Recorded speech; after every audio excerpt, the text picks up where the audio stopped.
What's up, everybody? Yes, indeed, I'm back, man. Today's gonna be a little bit different. I'm gonna just speak a little bit on the pros and cons of owning your own property. I'm only gonna do this because it was asked of me, and I'm a man of my word. I'm not gonna go on very long about it because there's a lot to it, people. A lot of detail that you need to understand, and it gets complicated, And I don't want to be sitting here for hours on YouTube explaining to everybody how the system works. I mean, if you need help in getting started, you know what I mean, you could shoot me a DM or email me at highpowerfitness@yahoo.com. Once again, I am a fitness channel with a twist. I will always start off talking about something about nutrition, fitness, or overall health in general, and then I usually end in a story. The stories usually consist of something what's going on the YouTube yada, the talk of the day, you know what I mean? And I only do this stuff because it's asked of me, people. I don't go on here just, bringing up people because I want to. No, that's not me. That's not my stilo. That's not the way I get down. Well, anyways, people, with that being said, make sure you hit the like and subscribe button. Put your notification bell on all. Once I get to 10,000 subscribers, I'll start doing lives on a regular basis. We'll choose a designated time when to do it. And yeah, we'll run them in. But before I go and do that, I got to give a shout out to my channel members. As always, man, I appreciate you guys very much. And today we're going to discuss what a carbohydrate is. I know I've touched on this in the past, but people tend to either they're new or they still don't quite understand. So let me break down what a carbohydrate is, okay, people? So carbohydrates are one of the 3 macronutrients along with proteins and fats that provide energy to the body, okay? They're made up of long chains of sugar molecules which are broken down into glucose in the digestive tract. And then glucose is then transported to cells throughout the body where it is used for energy. So if you're that type of person that depends on pre-workouts and all that, there's other ways of doing it. And this is what, because your body could provide its own glucose from fat. You know what I mean? It'll break down the fat, and that's actually a better source of energy to use, once you go through ketosis. And this is what brings me to touching on the ketogenic diet, which is a low carb, high fat diet. The goal is to put the body into a state of ketosis, and in which it burns fat for fuel instead of carbs, people. That's a cleaner source of fuel. It'll last you a lot longer than these energy drinks, because a lot of those energy drinks are filled with garbage and you're just gonna get a crash. So if you utilize the fat storage that is on your body, and guaranteed everybody has fat on them, it's a cleaner source of energy and you'll be able to go on longer. But you really need to understand how to put your body through ketosis, okay? That's subtracting the carbohydrates, or a very low carb diet. And put quality carbs into your body. Don't fucking put junk, you know what I mean? Because like I said, it's like buying a Maserati and then you want to run the cheapest gas in it, you know what I mean? Eventually it's gonna fucking destroy everything in it. So anyways, with that being said, people, it's gonna bring me to the pros and cons of owning your own property. I'm gonna share my experiences, what I've experienced. Everybody's gonna be different. Now you got to keep in mind, in every state, every county, there's gonna be different regulations and stuff. At the end of the day, the way I feel, this is the way I feel. This is my personal feeling. It almost seems like you don't even own your property, because right here where I reside at, I can't make adjustments to my property unless I'm given permission by the city, and within that, by inviting city officials over to check out your property, they're not there just for one purpose. They're there to fucking snoop around and look around, and then you end up having to fix other things, so that's one of the cons of the property. But you got to look at it this way too. You could pay somebody for the rest of your life paying rent, and you're never going to get that money back. If you purchase a property and you pay into your mortgage, it's like putting it into the bank, because eventually your property is going to build equity in it. You could take from that equity, you could borrow and buy other properties. I could tell you one thing: the process of getting the property was very stressful. It was very extreme. We had to go through a lot of doors. And if you ain't got the best credit in the world, you're going to have people to co-sign.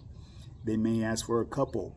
And the reason is that's to secure their loan to you, because if you fail to pay, they're going to go after the next person. Now, it's entirely up to you if you want to add that person to the deed or just add them to the loan. So you got to really think on what you're doing and who you're inviting in to help you purchase that property. There's other ways of going about it without using people. You could save up you're just going to have to sacrifice people. I know you guys don't like living without, but if you sacrifice today, you may just better your future. So that's basically what I did. I got rid of so much shit that was unnecessary for me, and I stacked my paper. I stacked. I did without. You know what I mean? I went to the point where I would make shoes last as long as they could. You know what I mean? I'd put fucking extra miles on them soles, baby. You know what I mean? Back in the day, once they got a little scuffed up, I was buying me a new pair, but that shit was unnecessary. You know what I mean? Just to showboat, to impress. Hey, look at me. Fuck that shit. Hey, I take a look around nowadays, man. I drive around the hood, drive around in different places. I see people, they look, check me out, but in my head, I'm thinking, yeah, you driving that nice fancy car, but more than likely, you probably live at home with mom and pops without any bills. And as far as me, I'm a proud homeowner of the home that I live in, and I also own a rental property. And it was a deal of a lifetime. I'm right here still in my neighborhood, the San Gabriel Valley, and it's been a blessing, but now here comes the part of being a landlord. That can be very stressful in itself too. When you fill your home, your units with tenants, you really have to screen them. You got to keep in mind, think of the attitude that you used to have, coming from the background that I come from. I'm speaking from people that come from the same background as me. A lot of times we felt entitled. We always believed that the owners of the properties were rich, and we figured, fuck it, we'd take advantage of it. Yeah, no, we don't have to pay bills of gas, water, electricity, and we would abuse the shit out of the thing. You know what I mean? We'd leave town and leave our motherfucking AC on for our cats and dogs. You know what I mean? It's crazy. Not me personally, I wouldn't do that, but I've had some of my family members would do that. It's like, what the fuck? Put that motherfucking cat outside, you know what I mean? Leave the AC on for that cat, you know what I mean? And my sisters they would be gone for a week and shit. It's crazy. But anyways, people, yeah, so there's pros and cons to that. You get some tenants that feel like they're entitled to a lot of stuff because they're used to renting from property managements. And property managements, they're very strict, and they have a lot of conditions that come with that. You violate, they boot you out. They really don't have to have much of a reason other than what you violate on that contract. When becoming an owner and you rent to private, you're renting privately, private parties, the rules sometimes tend to be in favor of the tenants.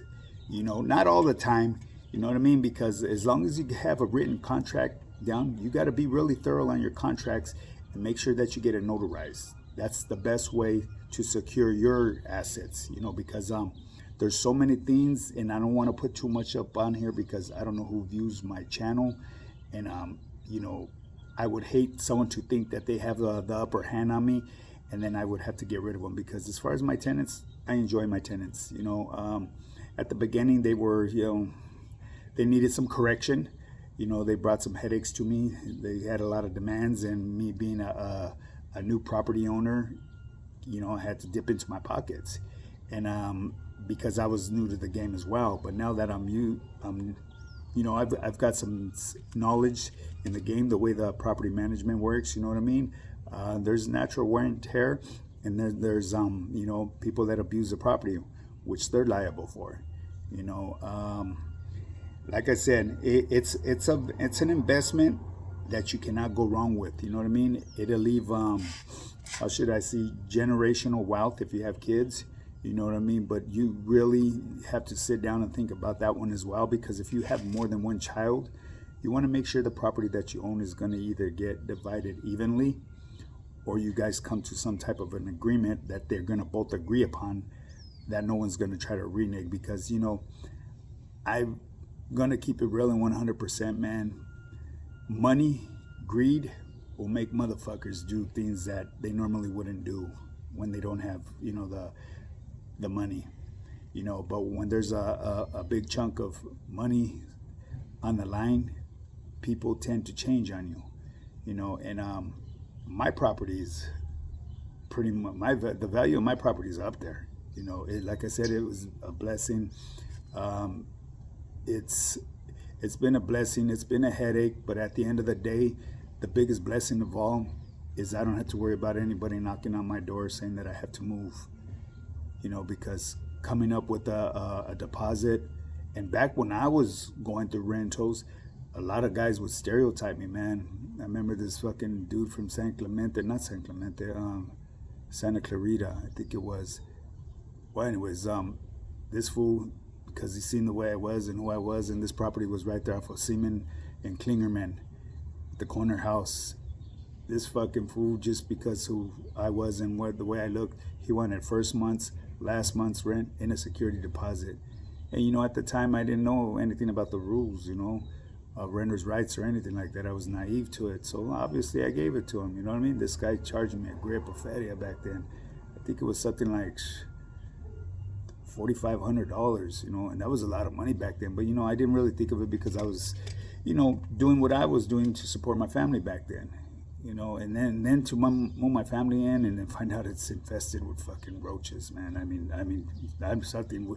It was a trip, man. We moved in and we were gone that same week. We moved right back out to where we were at. You know, my family was growing. I had to get us a bigger place, but it's a good thing that I was plugged in with the old landlord, because I used to help him do little side jobs. That's another thing, man.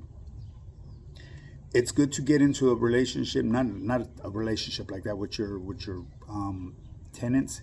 Keep it on a professional basis, but, you know, talk to them, chop it up.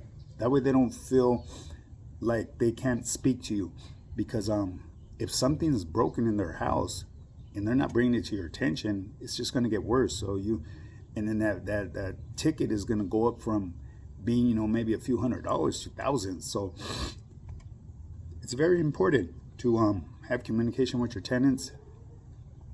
Very important to understand what you're signing for when you purchase your property. Don't hesitate on asking your real estate agent questions, what this means and what that means, because there's going to be a lot of fancy vocabulary in there that the average cat isn't going to understand. So it's their job to break it down to you. You know what I mean? Trust and believe. They're going to break it down because they want to get paid. They're making money off of you, guaranteed. Now, if you were to go and get into real estate, that would be a plus on your side. You know what I mean? I have a little knowledge of it and the way it works, and I'm considering pulling out from my equity because I have X amount of equity, or I may even put additional units on my property, because the property where my rentals is, I have enough room to put probably maybe 3 more units there. That may be the best investment for me to do, because I know there's assistance from the cities, because what they're trying to do is help reduce the homelessness out there. So there's programs, and mainly what it's about here, people, is to do your homework. You know, be patient with it, because at the end of the day, it's going to be a stressful ride at the beginning, unless you already have money where you could have somebody do everything for you and not worry about it. But if you're coming from the background that I came from, you better be prepared to enter some rough waters, because shit will hit the fan. Money's going to be spent, and you're going to think that you had enough money stored away, but at the end you're going to discover new things about the property that were hidden, you know, and obviously the previous owners didn't tell you about. You know, my most current one at my house was a pipe that was leaking underneath the concrete, so they had to break up the concrete. And good thing I reached out to one of my homeboys from my hood. He's into the business. I would put his name out here, but I'm not going to. That's just out of respect, even though I know he wouldn't mind, but I'm not going to do it.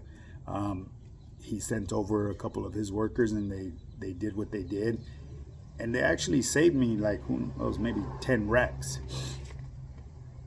They looked out for me and they shot me that homie love. So that's one thing that you really have to be aware of. There's going to be a lot of spending and there's going to be a lot of stress. And once you get everything leveled out and figured out, and you have the, the tenants. I'm speaking as a landlord now. Okay, once you have the proper tenants, the tenants that are cool, and you've created a somewhat tenant relationship with them, tenant landlord relationship on a good basis. You don't have to worry about your property. You know what I mean? They'll take care of it. You know what I mean? Treat your guys good. Try to adjust the rates where it's affordable, not breaking their pockets, because sometimes when you charge too much, people tend to get reckless with their property because they feel like they're entitled because they're spending X amount of money for rent. So you keep it low, you keep them happy. You know what I mean? That keeps them happy, and that they respect your property. But at the end of the day, I would strongly advise to do a background check on them. I know I don't like using that word, man, but it is what it is. This is your life that we're talking about, your investment. This is your property. So, hey, find out where they're coming from and go ask questions. And and don't always go by what the landlord says over there or the management, because a lot of times they may have a personal conflict with the management. Because trust and believe, I lived in a lot of apartments, man. I remember right there living off of Whistler and X-Line at those apartments, and the management, when I got torcido, and I know for a fact, my wife, when she moved out to our new location, she cleaned the heck out of that house, because my wife is very clean. And the fucking management, we thought that was cool. Went and told the property management, the vecina, the paisa lady that was the manager there, went and told them that my wife and us, we left it a fucking destroyed. So they never gave us back our cleaning deposit. And that was bullshit, you know what I mean? Because my wife is very clean. And as far as myself, I've always, when I rented, I never asked the owners for anything. I've always did the repairs myself. But anyways, people, that's a real quick thing I wanted to share with you guys, because I said I would. And keep in mind, do your research wherever you're purchasing your property at, because every county is going to be different. Every state will be different. And as far as other countries, I don't know how they work, but I'm more than sure every county and every state in the United States is going to differ. You know what I'm saying? So make sure when you purchase that property that you're going to be able to abide by the rules and regulations there. Don't be in a hurry to jump on something that you think is actually a bomb-ass deal, because it might be a money pit. And as far as like the home that I live in, it's been a blessing. It's an older home, but it's very sturdy. And so far, the only thing that I had wrong with it was that underwater leak. That's the only thing. Other than that, everything works good. The owners of the property, they were the very first owners, so they took care of the property themselves. That's another thing that you may want to look into. Do the research on the people that you purchased the property from. Just do a professional evaluation of them, to see what type of person you could figure that they are. You know what I mean? Where they're, me, I could tell just by somebody the way they keep their car. If they keep it clean and spiffy and shit, that says a lot. Appearance is everything. It speaks volumes. But sometimes you could be fooled by that too, because I do have a homeboy that man, he's on top of his A game, his hygiene, this and that. But then you go into his pad, it's like, damn fool, what happened to your pad, man? Motherfucker look like a tornado hit. You know what I mean? It's not dirty or nothing, but it's just like stuff everywhere. You know what I mean? It's crazy.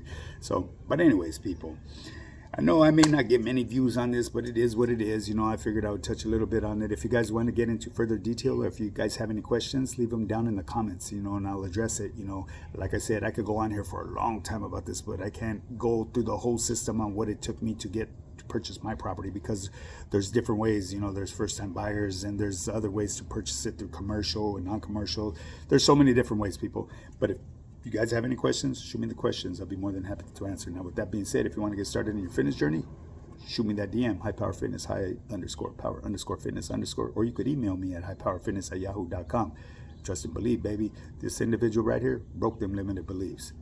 I went from homeless to fucked up on dope, clean and sober, to owning a property my property, the one that I live in, and a rental property.